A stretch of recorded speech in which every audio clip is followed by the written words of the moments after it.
آج 23 شعبان 1446 ہجری مطابق 22 فروری 2025 عیسوی دن ہفتہ بعد نماز عصر جامع مسجد عالیہ گن فاؤنڈری کے کانفرنس ہال میں منعقد کی جا رہی ہے تاریخ اسلام کی 1083ویں نشست۔ عنوان ہے رمضان مبارک سے کیا مانگتے ہیں۔ مخاطب کریں گے عالی جناب ڈاکٹر اقبال احمد انجینئر صاحب۔ میں ادباً گزارش کرتا ہوں ڈاکٹر اقبال احمد انجینئر صاحب سے وہ شہر نشین پر آئیں اور ہمیں مخاطب کریں۔ رسول الکریم ربی اشرح لی صدری ویسر لی امری واحلل عقدۃ من لسانی یفقہوا قولی۔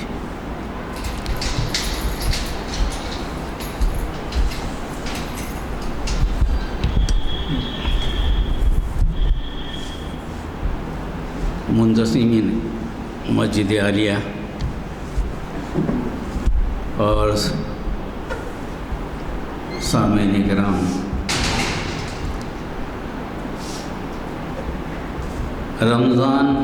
آج رمضان ہم سے کیا مانگتا ہے؟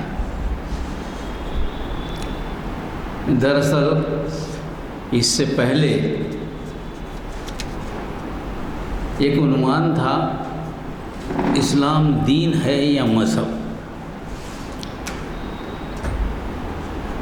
اس میں اور کچھ بولنے کے لیے باقی تھا، وہ بتا نہیں سکا، ایک تو ٹائم ختم ہو گیا تھا، دوسرا یہ ہے کہ اس کا کچھ ویڈیو جو بن گیا تھا وہ ویڈیو کی بھی آڈیو خراب ہو گئی، تو وہ شاید اتنا مفید نہیں ہوا جتنا ہونا چاہیے تھا۔ اسی سلسلے کو جاری رکھتے ہوئے، کیونکہ اس کا مقصد بھی یہی تھا کہ رمضان آنے سے پہلے اسلام دین ہے یا مذہب ہے اس کو ہم سمجھ لیں، تاکہ اسی اعتبار سے رمضان کو بھی گزارنے کی کوشش کریں۔ تو عام نقطے کے طور پر آپ کو نبی کریم صلی اللہ علیہ وسلم، خلفائے راشدین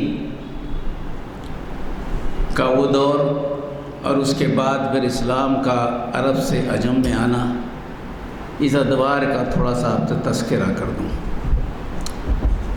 کہیں بھی اسلام کو مذہب یا لفظ مذہب نہ قرآن میں تذکرہ ہے نہ احادیث میں تذکرہ ہے۔ اسلام کو یاد کیا گیا تو دین ہی یاد کیا، اس کے علاوہ کوئی دوسرا نہیں۔ دوسرے نظام حیات کو بھی یاد کیا تو دین ہی یاد کیا۔ هو الذی ارسل رسولہ بالحق بشیرا والذی ارسل رسولہ بالحق لیظہرہ علی الدین کلہ ولو کفی باللہ شہیدا۔ تو دوسرے ادیانوں پر هو الذی ارسل رسولہ بالحق ودین الحق لیظہرہ علی الدین کلہ ولو کفی باللہ شہیدا۔ یعنی رسول نبی کریم صلی اللہ علیہ وسلم بھیجنے کے لیے جو بات کیا دین حق، تو اس کا مطلب یہ کہ دین حق کا تذکرہ نبی کریم صلی اللہ علیہ وسلم کے تعلق سے کیا گیا تو دین باطل بھی ہوگا۔ تو یہاں دین کا مطلب سمجھ میں آتا ہے کہ دین حق اگر ہے تو نبی کریم صلی اللہ علیہ وسلم کا، دوسرے جو ادیان ہیں وہ دین باطلہ ہے۔ اس لیے کیا ہے لیظہرہ علی الدین کلہ وکفی باللہ شہیدا۔ اب دین کا لفظ تو نظام زندگی کے لیے استعمال ہوا، اور آپ وہ بھی پڑھتے ہوں گے کہ ارائیت الذی یکذب بالدین۔ کیا تم نے دیکھا وہ آدمی کو جو اپنے دین کو جھٹلاتا ہے یا جھٹلائے گا؟ سورہ کافرون میں بات کریں گے ہم لکم دینکم ولی دین، تمہارا دین تمہارے ساتھ، میرا دین تم میرے ساتھ، یعنی میرا حق کا دین میرے ساتھ ہے، تمہارا باطل کا دین تمہارے ساتھ۔ تو اس کا مطلب یہ ہوا کہ یہ ادیان باطلہ دین حق سے ہمیشہ مقابلے میں رہتے ہیں۔ اب دین ہے کیا، اس کا تذکرہ میں نے اس سے پہلے بھی کیا تھا کہ رسول اکرم صلی اللہ علیہ وسلم کے زمانے میں اور خلفائے راشدین کے زمانے تک جو احکامات آتے تھے قرآن مجید میں، قرآن مجید اور رسول اکرم صلی اللہ علیہ وسلم کا عمل دونوں ملا لیں تو دین،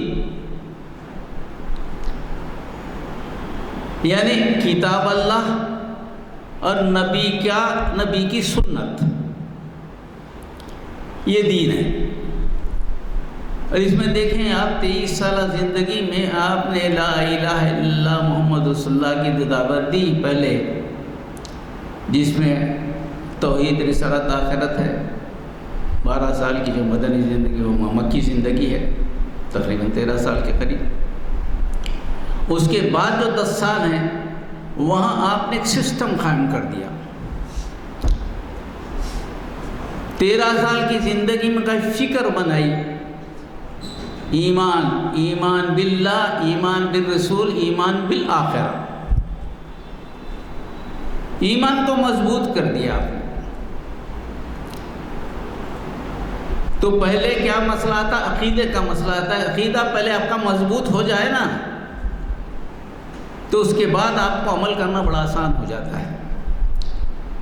اور 10 سالہ زندگی میں پوری قرآن شریف پورا جو ہے کہ قرآن شریف میں پورے اعمال بیان کر دیے گئے، جس میں آپ کو دعوت بھی ملے گی، جہاد بھی ملے گا، سلطنت کا قیام بھی ملے گا، روزہ نماز یہاں فرض ہوا تھا، روزہ، حج، زکوٰۃ وہاں ملے گا، 3 ایام۔ اب اس کے بعد حقوق انسانی، معاشرتی نظام، معاشی نظام، قانون، داخلی امور، خارجی امور، دعوت کیسے دی جائے، یہ سارے کس میں ملیں گے؟ آپ کو 10 سالہ زندگی میں ملیں گے جو مدنی زندگی ہے۔ اعتقاد پر 13 سال کی محنت، نظام زندگی پہ 10 سال کی محنت، یہ ہے دین۔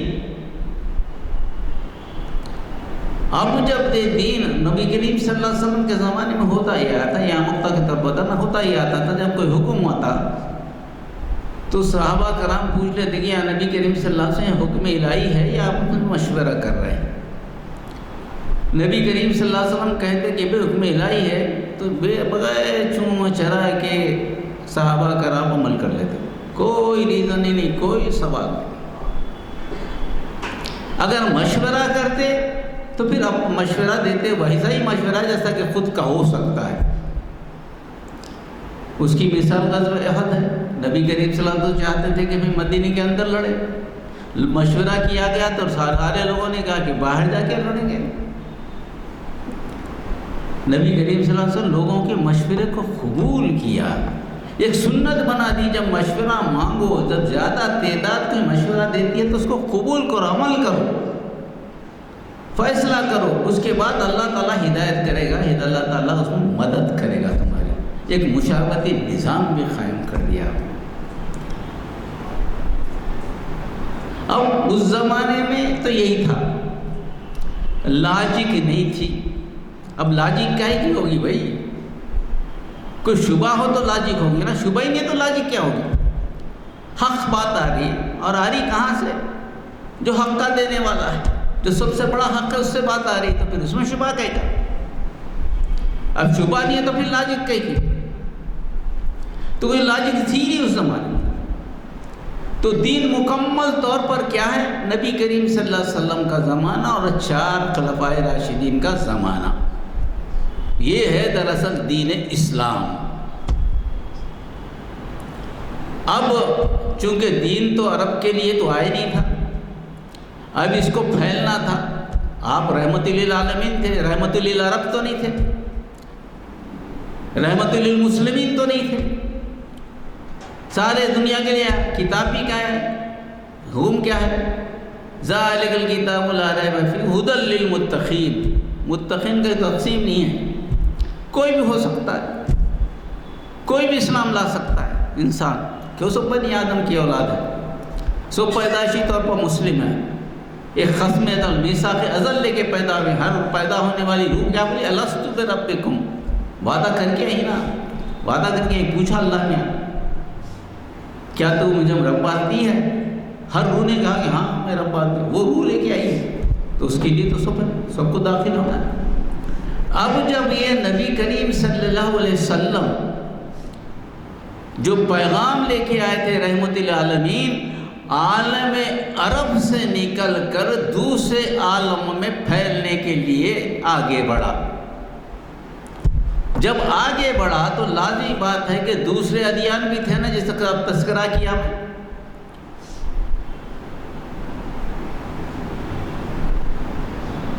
دین الحق سے آئے, لیظہرہ علی الدین کلی, دوسرے ادیان باطلہ پر قابو پانے کے لیے. تو دوسرے جب ادیان سے مقابلہ ہوا تو ان کی فکر, ان کی سوچ, ان کی لاجک, ان کی ترقی, ان کے علم, انسانی علم, ان سے جب مقابلہ ہوا تو سوالات اٹھے. جب یہ سوالات اٹھے تو جواب دینا تو ہمارا فرض ہے نا. جب ہم دوسروں کو دعوت دے رہے ہیں, جب سوال اٹھا رہا ہمیں تو اس کو مطمئن کرنا تمہارا فرض ہے. اسی لیے تو ہم پیدا کیے گئے, ہم کو اسی لیے تو لوگوں پہ گواہ بنایا گیا. وہ آیت کیا ہے جس کا میں تذکرہ کیا تھا, وَكَذَلِكَ جَعَلْنَاكُمْ أُمَّةً وَسَطًا لِتَكُونُوا شُهَدَاءَ عَلَى النَّاسِ وَيَكُونَ الرَّسُولُ عَلَيْكُمْ شَهِيدًا. اس طرح ہم نے تم کو امت وسط بنایا تاکہ تم لوگوں پر گواہ ہو اور رسول تم پر گواہ ہو. تو رسول نے تم کو بات پہنچا دی. اب یہ بات پہنچانا کس کی ذمہ داری؟ تمہاری ذمہ داری ہے. جب لوگ سوال کریں گے, عرب سے نکل کر عجم پر آیا, دوسرے ادیان سے تمہارا سابقہ ہوگا, تمہارا کام یہ ہے کہ وہ ادیان جو سوال کریں گے اس کا جواب تو دو. جواب دینے کے لیے ہمارے پاس کیا ہے؟ اب تو آنے والی ہے نہیں, وہی تو آنے والی نہیں, خاتم النبیین تو چلے گئے. مگر نبی کریم صلی اللہ علیہ وسلم نے حجۃ الوداع میں ایک بات کہی تھی. یہاں آتا ہے حجۃ الوداع کا پورا منظر کہ دنیا سے مقابلہ کیسا کرنا ہے, دین تمہارا کیا ہے. اس میں کہا کہ جب ایسی کوئی بات آ جائے تو میں تمہیں ایسا اکیلا نہیں چھوڑ رہا ہوں, میں تمہارے درمیان دو چیزیں چھوڑا رہا ہوں, کتاب اللہ اور نبی کی سنت.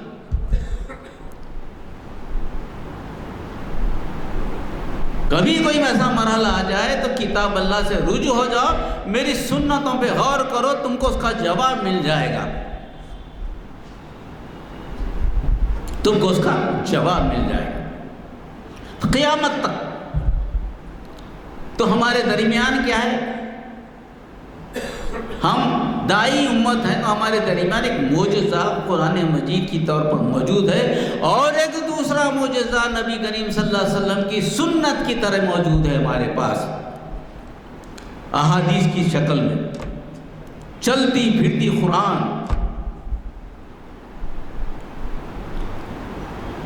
اب جب یہ مسئلہ آیا, جب دلائل مانگے گئے,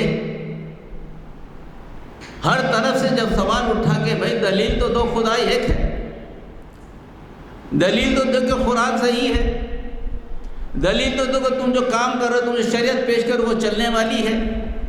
لازم بات ہے چلے گا نا, سوال تو اٹھیں گے. خود مسلمانوں کے درمیان سوال اٹھیں گے کہ معاملات زندگی میں کیا کریں. اس وقت علم کم تھا, اب جیسے جیسے بڑھ رہا ہے, علم ترقی کر رہا ہے. 10-15 سال میں تو علم اتنا ترقی کر لیا کہ آپ جو ہے یہاں بیٹھ کے ساری دنیا سے مخاطب ہو سکتے ہیں, بات کر سکتے ہیں. اس وقت تو نہیں تھا. جب ایسے مسئلے پیدا ہوں گے تو کہاں سے لائیں گے جواب آپ؟ پھر کیا کرنا پڑے گا آپ کو؟ وہیں جانا پڑے گا. بنیاد کتاب اللہ, رسول اکرم صلی اللہ علیہ وسلم. اب یہ ہے اجتہاد کی بات ہے, یہ ہے اجتہاد, وہی آنے والی نہیں. یہ اجتہاد کیا گیا, اور یہ اجتہاد کیا گیا تو اس کے 4 مذاہب بنے ہمارے پاس. ائمہ اربعہ, حنفی، شافعی، مالکی، حنبلی، یہ لوگوں نے جوابات دیے اس کے. ہر دلیل جب کس بارے میں؟ عقیدے کے بارے میں، عبادات کے بارے میں، رسم و رواج کے بارے میں. مذاہب کیا ہو گئے؟ محدود شکل میں آ گئے. کس پہ بات کرتے؟ عقیدے پہ بات کر. اللہ یہ کہے ثابت کرو، کرنے کو تیار. رسول کی رسالت وہی آئی نہیں ہے، ثابت کرو اس کی مثال. آخرت کا قائم ہونا ہے، کیسا ہوگا؟ مرنے کے بعد پھر ہم اٹھیں گے، ہے، ثابت کرو اس کی مثال. دلیلوں سے ثابت کیا گیا. اللہ نظر نہیں آتا، پوچھا گیا تو سوال یہ ہوا کہ اللہ نظر آتا نہیں آتا کیسا پوچھیں گے؟ یہ تو بات ہے کہ مگر بہت ساری چیزیں تجھے نظر تو نہیں آتی نا. آتی کیا؟ مگر وہ ہے نا. کئی مثالیں ہیں جن کا آسان ہے. چمٹی لے لے، درد ہوا، کہاں درد ہوا؟ کہاں دکھ رہا؟ درد دکھ رہا ہے؟ نہیں دکھ رہا. ہو رہا ہے، دکھائی تو نہیں دے رہا نا. دے رہا ہے؟ نہیں دے رہا ہے. پھر ہو رہا ہے نہیں ہو رہا ہے؟ تو موجود ہے نا. عقلی دلائل ہونا نا تم کو، جبکہ روحانی دلائل موجود ہیں. مگر عقل کی تو بات کرو، عقل کے دلائل دیے کیسے؟ سوال ہوا بھئی یہ کیا بات ہے؟ آدمی کو مٹی سے بنا کہتے ہو تم، اور مٹی میں دفن کر کے بعد سوال لیا جائے گا. یا شیطان کو آگ سے بنایا کہتے ہیں تم، آگ میں ڈالا جائے گا تو کیسا ڈالے جائے گا؟ آگ میں ڈالنے سے اس کو کیا نقصان ہونے والا ہے؟ لاجک ہے نا. ہمیں کیا جواب دیں گے آپ؟ آگ سے بنائیں، آپ شیطان کو بنائیں، آگ میں ڈالیں گے. دلیل مانگ رہے ہوں، کیا قرآن تو غلط کہتا ہے؟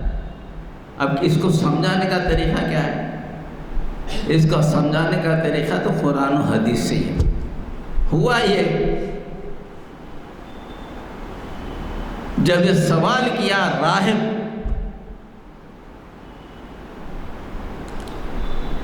تو مٹی کا ایک کیا بولنا چاہیے، ڈھیلا بنا کر، مٹی کا ڈھیلا بنا کر وہ آیا تو اس پر زور سے مارے، زخمی ہو گیا. وہ پہنچا قاضی کے پاس، اس نے تو مجھے مارا.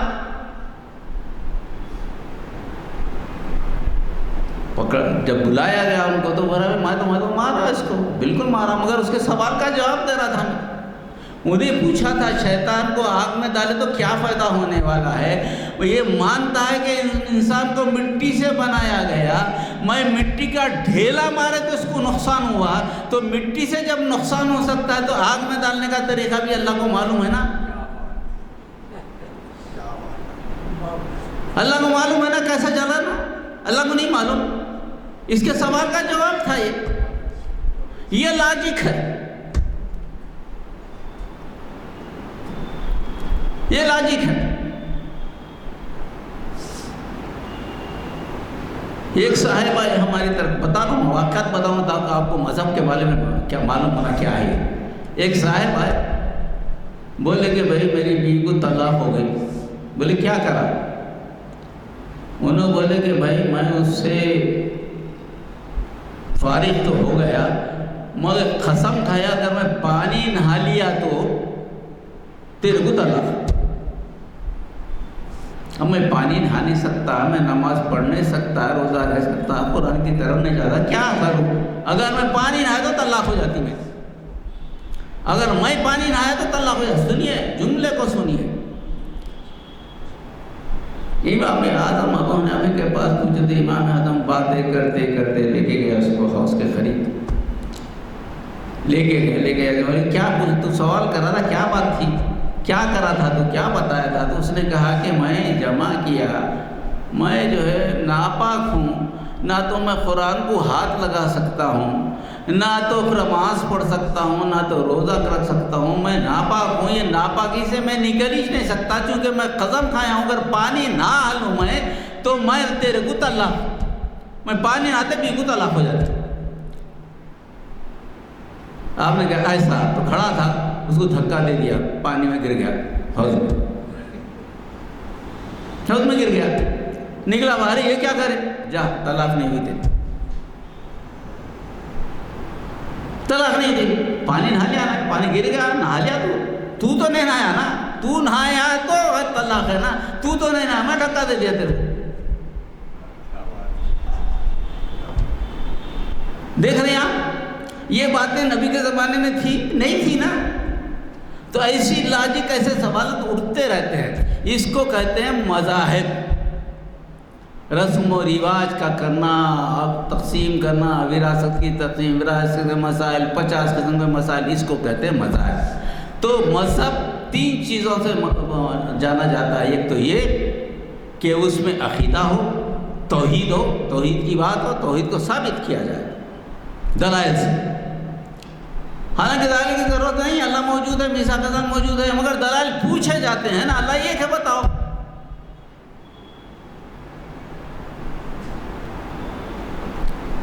اللہ کہاں بیٹھا ہے، اللہ کی سمت کیا ہے، کہاں بیٹھا ہوا ہے، بتاؤ کیا کریں گے، کیا کریں گے بابا،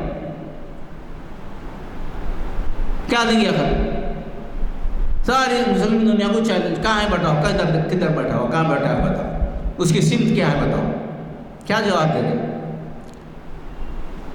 اس زمانے میں تھے نا ہمارے، قرآن کا علم رکھتے تھے، نبی کے دین جانتے تھے، انہوں نے کہا کہ شمع لا دی، شمع کے اوپر حباب لگا دیا، روشنی نکل گئی، بولے روشنی کی سمت پتہ کدھر ہے، مشرق کو ہے، مغرب کو ہے، شمال کو ہے، جنوب کو ہے، کیسے بتا سکتے حباب پہ سمت چراغ کی، بتا سکتے نہیں، بتا سکتے، ہر طرف ہو، اللہ تعالیٰ سمت کی ضرورت نہیں، اللہ تو موجود ہی نہیں، اللہ مادہ بھی نہیں ہے نا، اللہ سمت کی کیا ضرورت ہے؟ جب معمولی حباب کی چراغ کی سمت کو نہیں بتا سکتا تو، تیرا علم اتنا ہے، اللہ سے سمت پوچھ رہا ہے، یہ غیر معمولی اصطلاح پڑھیں گے تو تحشش کریں گے کہ کیا عقلی جواب ہے، کیا عقل کو استعمال کیا ہے ہمارے لوگوں نے۔ یہ ہے ائمہ اربعہ، جو دین کا جز ہے، کل نہیں ہے،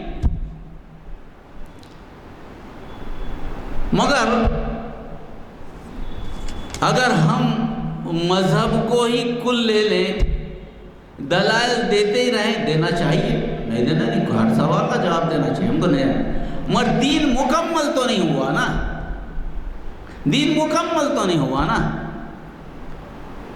وہ جو وعدہ کر کے آئے تھے لِتَكُونُوا شُهَدَاءَ عَلَى النَّاسِ، لوگوں پر گواہ بنائی گئی امت،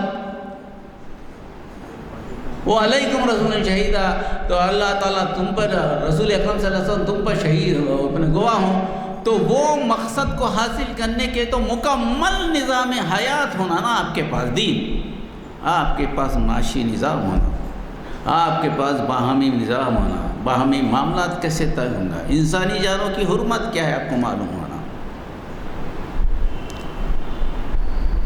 ایک دوسرے کی ملکیت کا معاملہ کیا ہے، باطل سے قبضہ نہیں کرتے، یہ معلوم ہونا آپ کو، آپ کے پاس ایک قانون ہونا، قانون کا ہونا ضروری ہے نا، بغیر اس کے تو نہیں چلے گا۔ آپ کے پاس سود سے، سود کا بلا سودی نظام ہونا، سود تو حرام کر دیا گیا نا، ہونا چاہیے نہیں ہونا چاہیے، ہونا چاہیے نا، بلا سودی نظام ہونا آپ کے پاس، آپ کے پاس عورتوں کے حقوق کو ادا کرنے کے لیے کوئی نظم ہونا، غلامی سے نجات، غلامی سے نجات کا کوئی واضح قانون نہیں ہے قرآن میں، کیوں، وجہ کیا ہے، کیوں نہیں دیا گیا، سوال کرتے ہیں لوگ، غلامی سے نجات ملتی نہیں انسان کو، اس لیے کہ غلامی سے نجات ہے ہی نہیں انسان کو، کہیں نہ کہیں کسی نہ کسی وجہ سے کسی نہ کسی سطح پہ غلام ہے انسان، نوکری کریں گے تو صاحب کا غلام، چپراسی کرے تو محکمے کا غلام، چیف منسٹر بنیں گے تو وزیر اعظم کا غلام. رائٹ؟ غلاموں سے چھٹکارا ہے. نوکری کریں گے آپ، تنخواہ لے لیں گے 1 مہینے کی، مگر کس سے نوکری دینے والے کا غلام.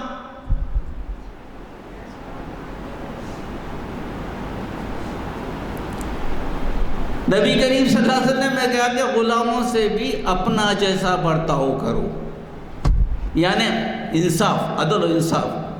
تم جو پہنتے وہ پہناؤ، جو کھاتے ہیں وہ کھلاؤ، جیسا رہتے ہیں اس کو رہنے دو، کیونکہ غلامی سے چھٹکارا تو ہے ہی نہیں. ہر طاقتور کمزور کا مالک، ہم کمزور طاقتور کا غلام. تو یہ سسٹم بننا نا آپ کے پاس، یہ ہونا نا آپ کے پاس، تو تب جا کے معلوم ہوگا نا، وہ شہادت دینے والی بات ہوگی. تو یہ چیزیں نبی کریم صلی اللہ علیہ وسلم نے حجۃ الوداع کو لوگوں کے سامنے یہ پورے چیزیں بیان کی. تم کو کیا کیا کرنا ہے، تمہارا دین کیا ہے، پوری تفصیل آپ کے سامنے لکھ کے دے دی کہ دستور ایسا بنے گا. خطبہ حجۃ الوداع پڑھ لیجئے آپ ایک وقت، تو آپ کو معلوم کا دین کیا ہے پتہ چلے گا، جس میں معاملات کا تذکرہ ہے کہ بھائی مسلمانوں کی جان و مال کی عزت کیسی ہونی چاہیے. ملکیت کے معاملہ میں ہے تو ملکیت پر ناجائز قبضے نہیں ہونا، جائز قبضے ہونا. محاسبہ ہے، ہر چیز جو کرو اس کا جواب دینا ہے، تم بچ نہیں سکتے. اکاؤنٹیبلٹی ہے، تم آزاد نہیں ہیں. اس کے بعد غیر اسلامی رسوم جیسے کہ آج ہیں. ہندوستانی تہذیب، مسلمانوں کی تہذیب کو دیکھیں آپ. میں نے اس پہ ریسرچ بھی کیا، میرا مقالہ بھی ہے اس کے اوپر.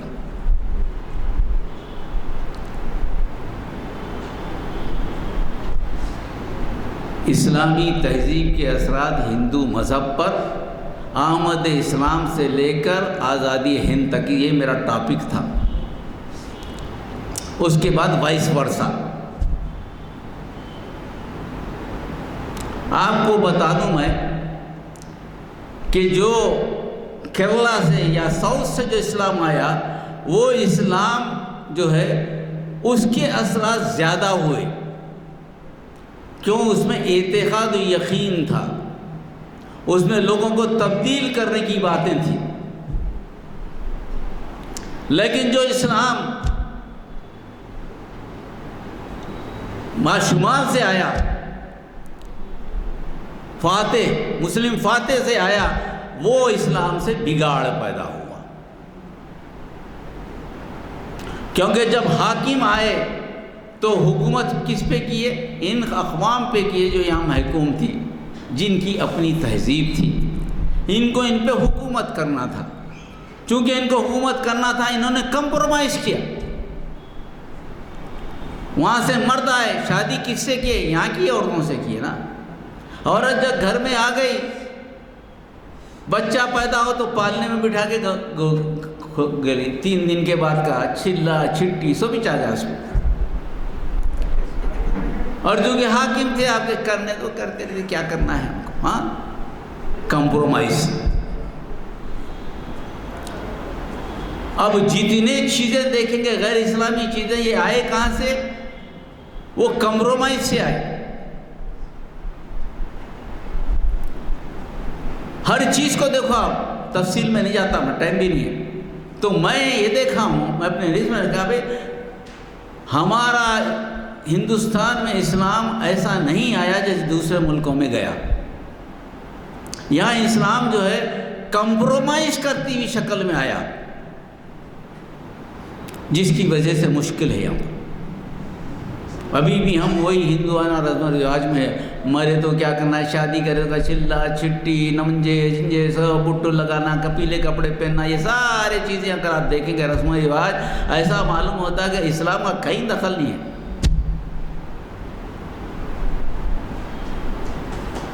اور نبی کریم صلی اللہ علیہ وسلم نے کیا کہا؟ غیر اسلامی رسوم، لوگوں یاد رکھو زمانے جاہلت کا ہر عزم میری قدموں کے نیچے ہے، میں اسے ختم کرتا ہوں۔ یہ حجۃ الوداع کا خطبہ ہے، مگر ہم پھنسے ہوئے ہیں اس میں۔ تو آج رمضان آنے سے پہلے اس کو سوچنا پڑے گا نا، ہماری تربیت کے لیے، ہمارے یہ ختم ہونا نا ہمارے پاس۔ شادی کے رسوم ہو یا موت کے رسوم ہو، فاتح صوبم چہلم، جو کچھ بھی ہے یہ بلا، فاتح صوبم 3 دن کے بعد کیا ہے؟ ان کے پاس مکتی ہے، ایک مکتی کے 3-4 ادوار ہیں۔ پہلی مکتی نجات، اگر کوئی سادھو مر گیا، پہلی مکتی مل گئی تو اس کو نہیں دفناتے، اس کو کیا، اس کو نہیں جلاتے، اس کو لے جا کے دفنا دیتے۔ اس کے بعد 3 دن کے بعد یہ سمجھتے کہ اس کی روح نکل کے پھر دوسرا جنم لیتی۔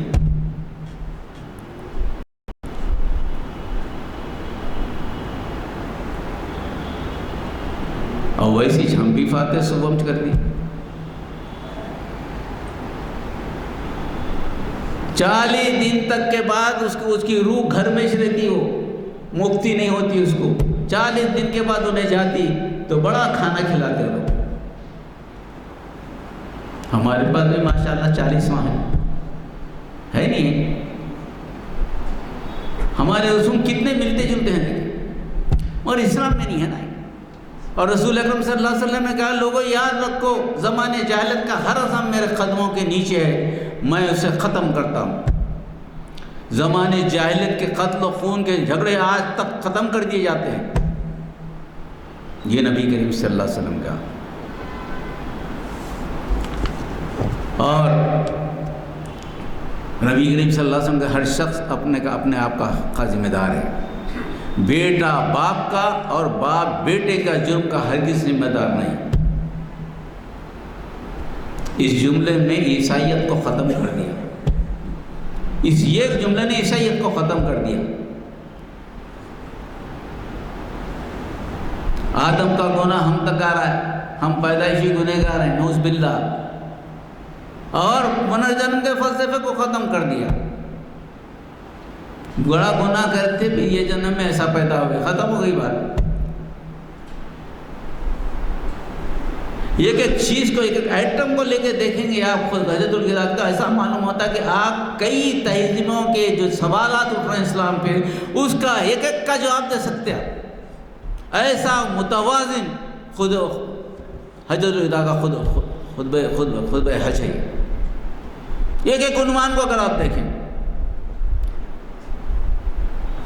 اور ظلم کے بارے میں لکھے لگے نبی کریم صلی اللہ علیہ وسلم، معلوم تھا نا حالات کیا ہوں گے۔ انہوں نے کہا کہ ظلم نہ کرو اور ظلم نہ سہو، ظلم کرو بھی نہیں، ظلم سہو بھی نہیں۔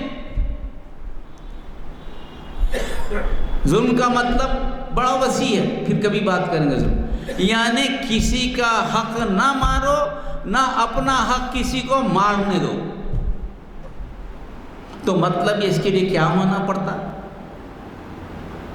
اس کے لیے طاقت ہونی پڑتی نا، قوت ہونی پڑتی نا، ملت ہونی پڑتی نا، ملت کا تصور ہونا پڑتا نا۔ اس کے لیے ملت کیا ہے یہ معلوم ہونا پڑتا نا، اتحاد قائم کرنا پڑتا نا۔ کہنے کو ایک نبی کریم صلی اللہ علیہ وسلم کیا دے دیا آپ نے؟ پلان دے دیا، پورا ایڈمنسٹریشن، حکومت کیسے چلے گی، اندرونی طور پر کیسے چلے گی، بیرونی طرح پر کیا کرے گی، اندرونی قانون کیا ہوگا، بیرونی قانون کیا ہوگا، سماج کا قانون کیا ہوگا، سارے کا سارا ایک ہی جملے میں ظلم نہ کرو اور ظلم نہ سہو۔ کیا جانے ہو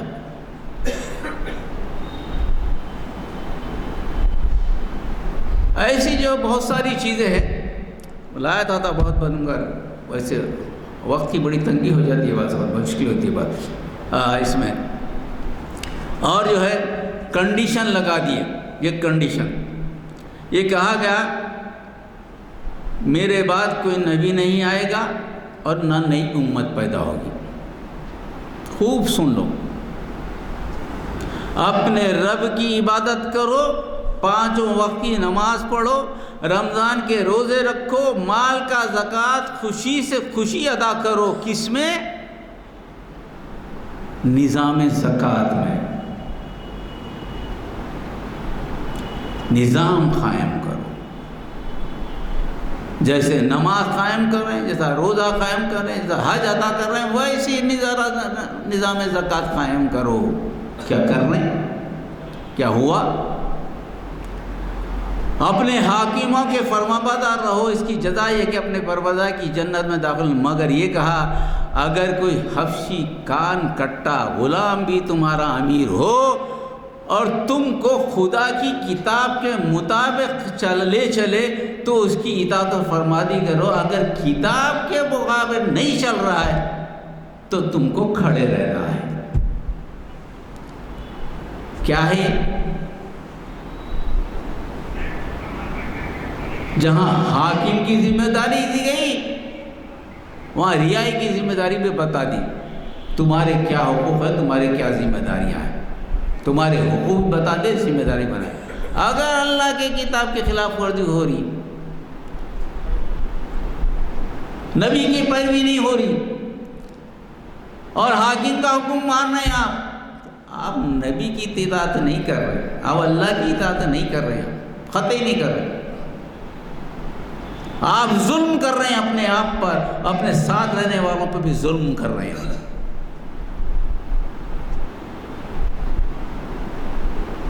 تو مختصراً یہ کہ اسلام کا دعوتی اسلوب، نظریاتی افکار، اخلاقی تعلیمات، انسانی حقوق اور معاشرے نظام کا جامع طور پر دستور نبی کریم صلی اللہ علیہ وسلم نے حجۃ الوداع کے خطبے میں دے دیا آپ کو۔ وہ ہے ہمارا دین۔ اگر وہ دین ہم چل رہے ہیں اس پر، نہیں ہم مذاہب میں دلائل دیتے بیٹھے ہیں، وہ دلیل دو آپ، اس سے کسی کو انکار نہیں، بالکل جواب دینا چاہیے مذاہب کا، بھائی نہیں دینا نہیں، مگر ایک حصے کو لے کر کل کو بھول جانا، پھر اس کے بعد اللہ کی نصرت آنا، نہیں آتی نا نصرت، کہاں سے آتی؟ وَيَنْصِرِ اللَّهُ مَنْ يَنْصُرُهُ، اللہ تو اس کی مدد کرتا ہے جو اس کی مدد کرتے ہیں۔ فَاذْكُرُونِي أَذْكُرْكُمْ، میرا ذکر کرو میں تمہارا ذکر کروں گا۔ ایسا نہیں ہے نا کہ تو اللہ کا مدد، کیوں؟ آپ میں کیا خوبی ہے؟ وہ بھی اللہ کی پیدا کردہ مخلوق ہے، آپ بھی پیدا کردہ مخلوق۔ اگر آپ اللہ کے قریب ہیں تو اللہ کے ہیں، اگر آپ اللہ سے انکار ہے تو اللہ کو کیا پرواہ ہے، جائے بھاڑ میں۔ تو یہ جو ہے رمضان کے مہینے میں جہاں قرآن کا مطالعہ ہے، ہر آدمی اگر یہ اصول بنا لے گھر میں بھی، یہ 1/4 ربع، زیادہ وقت نہیں، 4-5 رکوع، زیادہ نہیں، اتنا بار ہم سہ بھی نہیں سکتے، بانوانے پڑھ کر گھر کو بھی پڑھے، ہم بھی پڑھے، اتنا وقت تو مل جاتا ہے نا 4 رکوع پڑھنے کا ترجمے کے ساتھ، کسی کا بھی ترجمہ پڑھیے، کوئی ضروری نہیں ان کا ہی پڑھو، ترجمہ پڑھ کے سمجھیے تو صحیح کیا ہے قرآن۔ اگر روز 1/4 پارہ پڑھ لیں آپ تو یقین جانیے رمضان کے حد تک آپ سورہ بقرہ، سورہ عمران دونوں ختم کر دے سکتے معنوں سے۔ اگر سورہ بقرہ، سورہ عمران آپ ختم کر دیے تو بنیادی طور پر 50-60% اسلام کو آپ نے سمجھ لیا۔ آخری اس کی تشریح ہے اور تفصیل سے بیان کیے گا۔ سورہ بقرہ میں جائیں گے تو آپ کو ہندوازم، دوسرا یہودیوں سے آپ کے سامنے کھا پڑے گا، سورہ عمران میں جائیں گے تو عیسائیت آپ کے سامنے آ جائے گی۔ تو آج جتنے مسائل ہیں ہمارے، وہ سارے ہندوازم ہو، عیسائیت ہو یا یہودیت ہو، یہ سارے یہ 2 جو سورے ہیں اس میں مکمل طور پر معلوم ہو جاتا ہے کہ کیا کیا جوابات قرآن نے دیے ہیں اور رسول اکرم صلی اللہ علیہ وسلم نے اس کو کس طرح جواب دیا ہے۔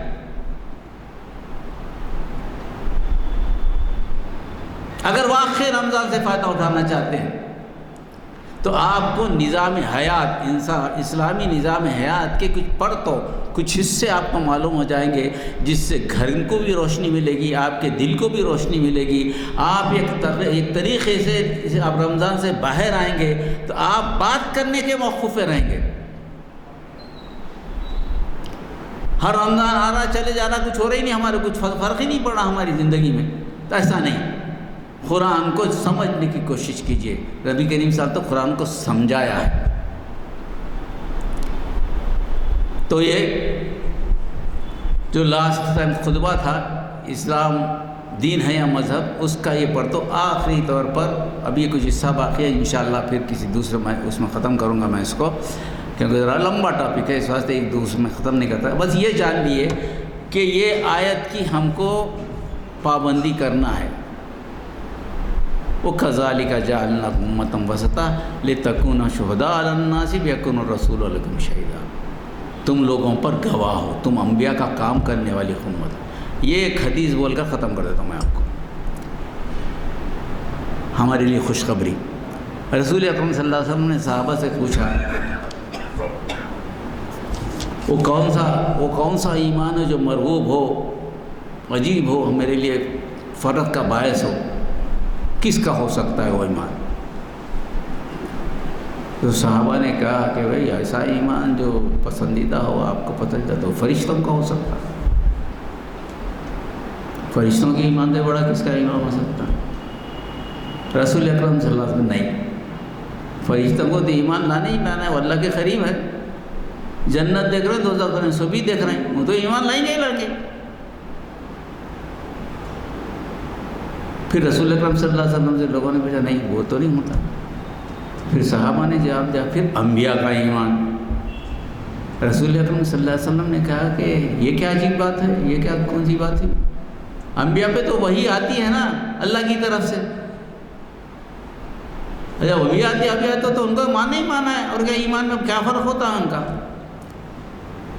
پھر وہ یہ بات بھی نہیں۔ تو پھر صحابہ نے کہا ہمارا ایمان، دو گزرے ہمارا آپ کے سامنے ہمارا ایمان، تو آپ نے کہا نہیں، میں تمہارے درمیان ہوں نا، اگر میں تمہارے درمیان ہوں، تم ایمان لائے تو کون سا کمال کرے؟ ایمان تو لانا ہی لانا ہے تمہارے، کوئی دوسری چیز تو نہیں ہے۔ پھر رسول اکرم صلی اللہ علیہ وسلم نے جواب دیا ایمان ان کا مجھے پسند ہے، ان سے پسند ہے جب میں نہیں رہوں گا، قرآن اوراق کی شکل میں ان کے پاس جائے گی اور وہ اس پر ایمان لائیں گے، اور میری سنت بھی ان تک ویسے ہی پہنچے گی، اس پہ مجھے بغیر دیکھے کہ قرآن میرے سے سنے بغیر جو ایمان لائیں گے اور اطاعت کریں گے، اس پہ جم جائیں گے، میرے دین کے واسطے لڑیں گے، مطلب دین کے واسطے لڑیں گے، سارے کریں گے، ان کا ایمان عجیب نہیں ہے، ان کا ایمان تو خیر دل فریب ہے نا، میرے کو منہ بولے مارا ہے۔ کیا پیغام ہے ہمارے لیے۔ تو اس رمضان کو اگر اس ضمن میں سوچ لیں کہ اللہ تعالی ہم کو قبول کرے، ان لوگوں میں شامل کرے جس کی طرف سے نبی کریم صلی اللہ علیہ وسلم نے تذکرہ کیا، ہمارا ایمان اندر دل فریب ہو جائے، وہ اسی وقت ہو سکتا ہے جو واقع قرآن کے اوراق کو سمجھے، رسول اکرم صلی اللہ علیہ وسلم کی سیرت کو حدیث کے اعتبار سے سمجھنے کی کوشش کریں اور دین کو نافذ کریں، مذہب کے ساتھ دین کو بھی نافذ کریں، مذہب کے دلائل بھی دیں، دین کو قائم کرنے کے لیے نظام حیات کام کریں، تاکہ ہندوتا ہو یا یہودیت ہو یا عیسائیت کی جو تنظیم ہے ان کا مقابلہ کرنے کے لیے آپ برسر پیکار ہوں۔ یہ چند باتیں تھیں میں نے آپ سے عرض کی۔ اللہ تعالیٰ دعا ہے کہ اس کا اس سلسلے میں بات کریں گے، اللہ سے دعا ہے کہ آپ کو ہم کو استطاعت مطلب کرے، جو اچھی خیر کی بات ہے آپ تک پہنچے، جو شر کی بات ہے اللہ تعالیٰ مجھے اور آپ کو محفوظ کرے۔ اللہم انا نسألک من خیر ما سألک من نبیک محمد صلی اللہ علیہ وسلم ونعوذ بک من شر ما استعاذک من نبیک محمد صلی اللہ علیہ وسلم وانت المستعان وعلیک البلاغ لا حول ولا قوة الا باللہ صلی اللہ تعالیٰ علی خیر خلقہ وآلہ وصحبہ اجمعین۔ سبحان ربک رب العزت عما یصفون وسلام علی المرسلین والحمد للہ رب العالمین۔ السلام علیکم ورحمۃ اللہ وبرکاتہ۔